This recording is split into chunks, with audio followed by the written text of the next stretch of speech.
আসসালামু আলাইকুম। আমাদের অনেক সময় আমাদের মোবাইলে, বিশেষ করে আমাদের বাংলাদেশে আমাদের মোবাইলে সিমে এমবি থাকে, কিন্তু আমরা ডাটা চালু করলে ডাটা চালু হয় না। এর কারণ কি? এর কারণ হলো একটা সেটিংসে আমাদের সেটিং করা থাকে না, বিধায় আমাদের সিমে এমবি থাকা সত্ত্বেও আমরা সেটা করতে পারি না, আমরা ডাটা চালু করতে পারি না। তো আমরা এখন দেখব কিভাবে আমরা সেটিংসটা অন করব। যদি আমাদের সিমে এমবি থাকে, যে কোনো মোবাইলে আমরা এটা করতে পারবো, যে কোনো সিমে, যে কোনো কোম্পানির সিমে। ওকে, তো আমি এখন আপনাদেরকে দেখাবো আমাদের বাংলাদেশি গ্রামীণ সিমের একটি লোগো দিয়ে আমি আপনাদেরকে দেখাবো। পরে আপনারা যে কোনো সেম সিস্টেমে আপনারা করতে পারবেন। তো এর জন্য সর্বপ্রথম আমাদের যে জিনিসটা করতে হবে তা হলো আমাদের যেতে হবে সেটিংসে।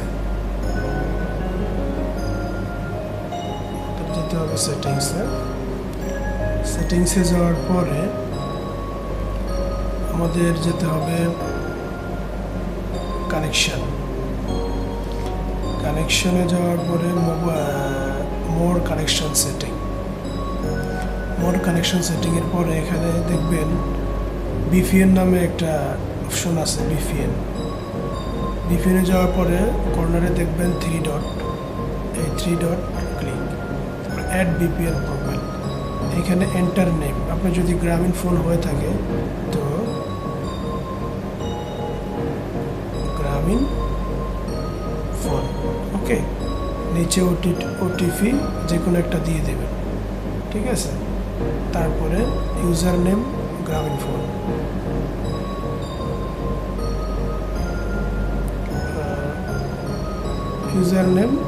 ফোন, তারপরে ওটিপি যে কোনো একটা দিবেন। তারপরে ইউজার নেম আবার গ্রামীণ ফোন,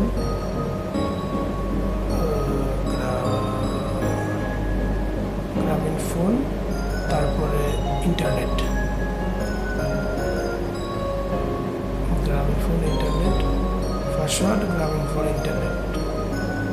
পাসওয়ার্ড ইন্টারনেট দিবেন, বাস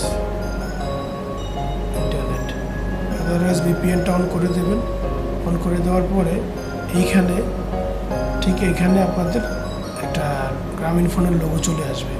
ওই লোগোটা ক্লিক করার সাথে সাথে আপনারা মোবাইলের ডিসপ্লের উপরে ফলো করবেন, দেখবেন ওখানে 4G সিম হলে 4G, 5G হলে 5G, 2G হলে 2G, যেই সিমই হোক ওটা অটোমেটিকলি এখানে শো করবে। ওকে, থ্যাংক ইউ।